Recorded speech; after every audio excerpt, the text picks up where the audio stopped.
Hello, YouTube family. I've been kind of stuck.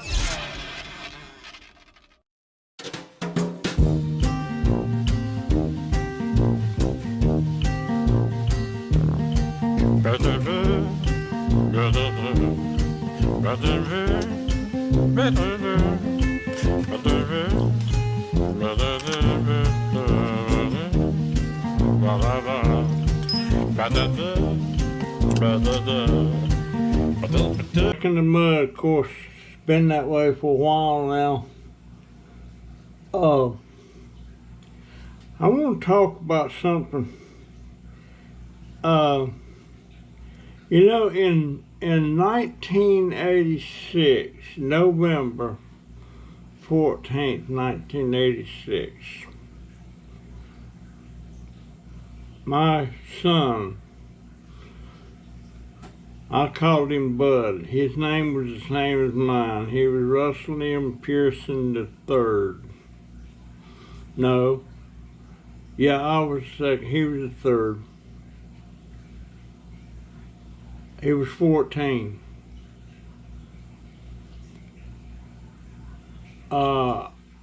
Seemed like back at that time I was always involved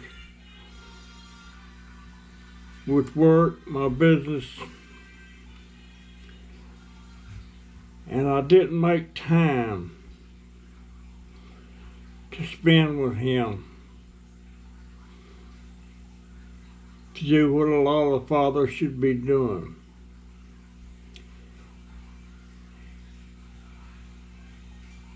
And on November 13th, which was a Thursday, if I remember right,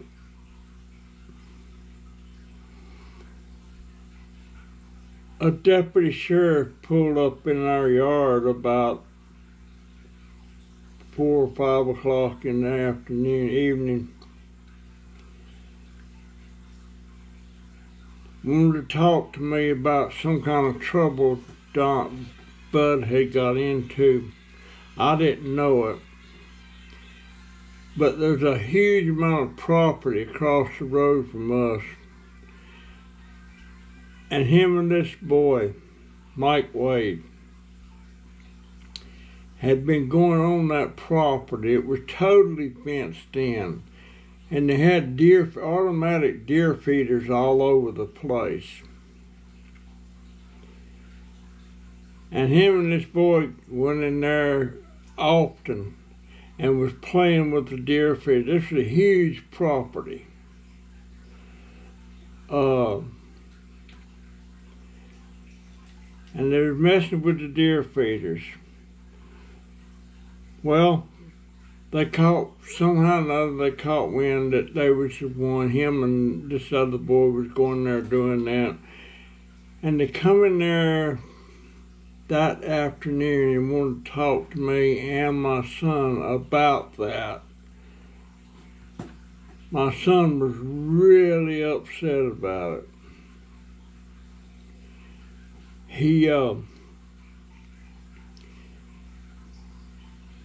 So when I found out what it was about, I went and got Bud. I said, "You get out there and you talk to that deputy." I said, "You made your bed, now you gotta lay in it." I was really upset. And he went out there for about an hour and that deputy talking to him. And when he come back inside, he was visibly upset about it. And crying to his mama about he would never do something like that again and all that. I didn't know that part of it till afterwards. So they were going to come back and see him on the first of the week. And that was on the 13th. On the 14th, I was so upset, I didn't even say bye to him, nothing the next morning about going to school or anything. And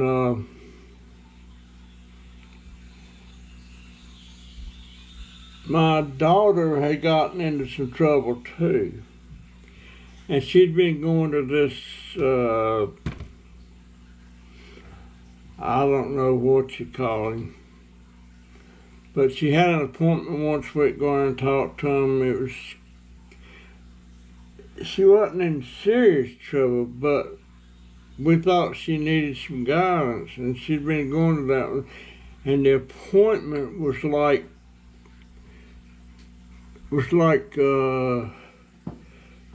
3 o'clock in the afternoon on Friday.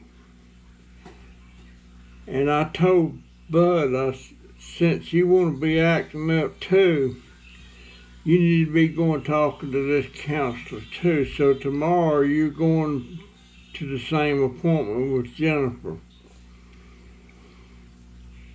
And the next day at work, I was supposed to go pick him up and then go pick Jennifer up at the high school. Bud was in junior high school. And so I got really involved with something, a sewing machine problem or something, one of the sewing machines, and I was working on that, and somebody said, you need to go pick up the kids. And Robin, this girl that worked for us through the high school, chimed in and said, I hadn't had my lunch yet. I could take my lunch and go pick them up. Because she wanted to talk to Bud, because she had some kind of relationship with Bud. And she knew he was upset. So I said, yeah. And off she went. And as she was leaving, I looked out the window, and I seen her in that little Honda car of hers pulling out of the driveway. And that's the last time I seen her alive. So she went to get them and was supposed to bring them back to the shop. And after a while, somebody said, you know what, she's not back yet. You know what time it is? And I looked at the time, I said, what the world's going on? So I took off in my vehicle and going over there to see what, maybe she was broke down or something. And as I got to the junior high, they weren't. And I said, well, he asked me was I, and that's when he told me my son had passed away. I wanted to go see him. He was in this black van. Unbeknownst to me at that time, they was in there taking his, I don't know, parts of his eyes or something for, you know. They're supposed to ask for permission from next of kin to do that. Well, I was really pissed off that they was doing that without asking me. I would have gladly done it. But first thing in my mind, I was thinking of my wife, and I told him this is gonna kill my wife. But I felt guilty all these years for sending that girl. She pulled out in front of that Greyhound bus.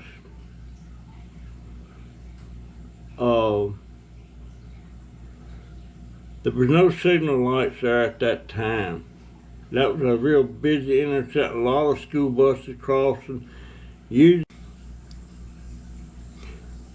they put signal lights up after that. It's kind of like a daylight and $1 short. But, excuse me, I'm just drinking coffee.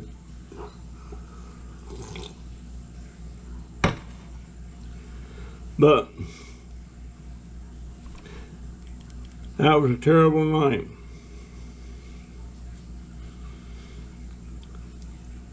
And,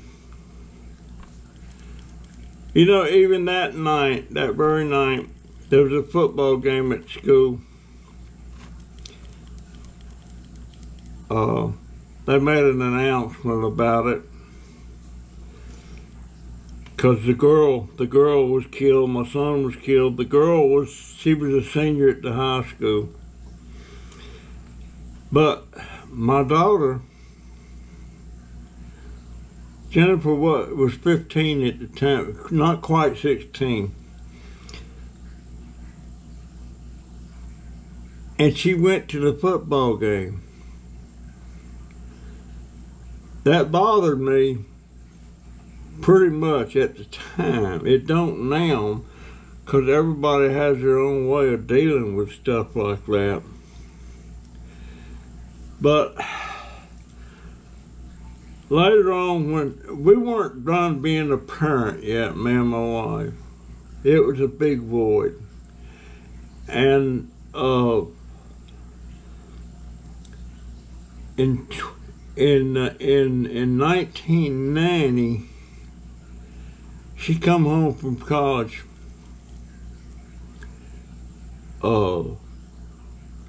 pregnant. And when I found out she was pregnant with a black man, I pitched her teetotal fit. I beat a hole in her bedroom wall. I told her she was going to have an abortion and all that stuff. And then later on, when I found out they were going to have an abortion, I pitched another fit. Why in the world they thought they was going to kill a grandchild of mine? You know, I can't figure that out. But she went ahead and had that baby, and that was Donovan. And Donovan was a godsend for me and my wife, because we had a brand new baby at home. Couldn't take the place of my son, but we had another baby. And we raised him. She went back to college. And we raised him his whole life, his whole adult life. And, you know, Donovan I did more with Donovan than I did with my own son. I did 14 years in the Boy Scouts with him. He come home in the first grade, said, they're having a Cub Scout roundup at school and I want to go. And we took him. And he wound up joining the Cub Scouts that night. He come back as a tiger cub. And we went all the way through the Cub Scouts and the Boy Scouts. He aged out. He almost made Eagle. And it's kind of my fault that he didn't make Eagle. But he stayed in till he was 19 or 20. But you know, to make Eagle Scout, you have to do it before you get past 18 is the limit. They even raised the age limit on him because of his cerebral palsy, that they would give him till 19, and we still didn't make it. But that was my fault. That was absolutely my fault. For somebody to make Eagle Scout, the parents is a real important part of them making that when they come eligible to make Eagle Scout. But Donovan, he was a godsend. I did so much with him that I never did with my son. I remember one time in the Boy Scouts, we was on a camp out at Camp Shands. You go in there on Friday and you come out on Sunday. And that Saturday, he played hard that day. He was pooped. He was tired. And bless his heart, we laid down in our tent, laying on our back. He's in his sleeping bag, I was in mine. All of a sudden, he went, just puked all over himself. And we had to cut it short to go. And he was going to walk over to the latrine or the bathroom to clean himself up, and it was dark. And I was trying to break the tent and everything, and all of a sudden I heard him, "Polly, I can't find it." It was dark. So I had to run over and locate it with a light to help him find the bathroom. But he had a lot of phobias, you know, and stuff, and he was scared to death of canoes, and canoeing is a big part of Scouts. And I remember one time we was going on a camping trip down the Swanee River. That Swanee River, you know, way down up on the Swanee River, that Swanee. And we got started late, and it was dark, and he didn't want to get in the canoe. And he got him in the Scoutmaster's canoe with the Scoutmaster. And we was going down the river, it was dark, and every once in a while I hear him, "Poppy, come and get me." Bless his heart. And Mr. Olson, the Scoutmaster, "You're doing great, Donovan." Donovan, "No, I'm not." Oh my goodness. And one time they went on a camping trip to a aircraft carrier. They're spending the night in the aircraft carrier. Well, when they got to the aircraft carrier, it's a narrow ramp that goes up to the deck. Donovan is petrified of bridges and anything with water under him, and they couldn't get him up. They called me up. They didn't know what to do. And Robbie Moore, the deputy sheriff in the troop, he went and got a golf cart somewhere and put him in that golf cart and drove him across the ramp onto the board the aircraft carrier. And once he went below deck, he stayed below deck. He didn't come out the whole weekend. Bless his heart. He used to be afraid of clouds, you know. He'd be riding in the car, and he would sit in the back seat, start asking, "What kind of clouds is that? If they're going to get bigger, or are they going to go away?" It's just all kind of phobias about the clouds. I don't think he does that anymore. Well, I know he don't do it anymore. But he was a godsend.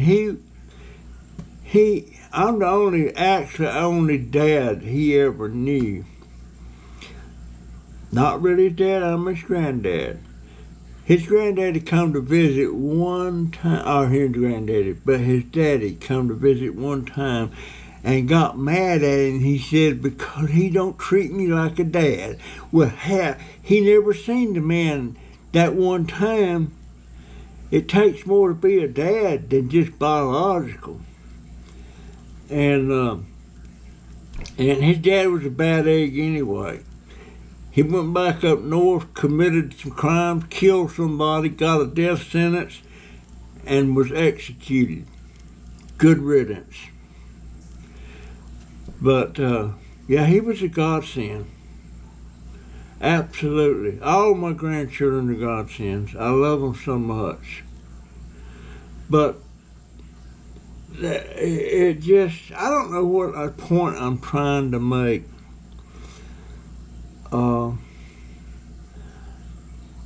My wife was a godsend in my life. My children were. My grandchildren are. I just love them all so dadgone much. And Donovan takes care of me. He helps me with stuff, and he's irritable sometimes, but that's the cerebral palsy kicking in.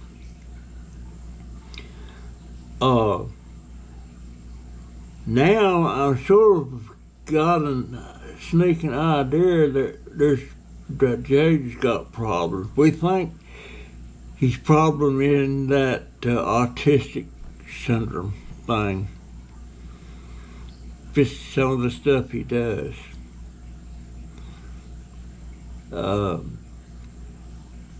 Used to up till about 3 years ago, when Jennifer was going to work, it come time for Jaden to go to bed, he'd be coming there and Poppy, Poppy, and he'd go. In other words, that means come on, go to bed. He wants me to go to bed with him. And now, he won't have nothing to do with that at all. But he's got some other peculiarities. I'm not sure. I won't say sure. I don't know. But he's 15. He's 15 and about 6'2". He is tall. Matter of fact, he's the tallest one in the family now. He's taller than either one of his other brothers. And although all three of them are half brothers, that they don't look at it, they look at them as brothers. And I'm thankful that's the way it is. I'm thankful that's the way it is. But one thing I gotta say about my son, he tried real hard to please me. He tried real hard, but I didn't reciprocate the way I should have. But he did. I was so proud of him one time. He come home from school one day. He called me out on the deck, said, "Look at this lawnmower." And he cranked and he running. There was nothing wrong. I didn't know what he was showing. He said, "Okay, come back in a little bit." So I came back a little bit, and he had that lawnmower torn completely apart. Motors and everything was laying there in a pile of parts. I got really nervous then. I forget what I said, but after a while I come back, he had it all the way back together and running. I wish I'd have showed more. I don't know how. I don't think I acted like I should have acted. But he tried so hard to please me. But anyway, folks, that's my story. I'm sticking to it, and I love my family right on down from my daughter all the way down to the 15-year-old. I love them so much, but that's my story. I'm sticking to it. And I'll see you in the next one. See ya. GoPro, start recording.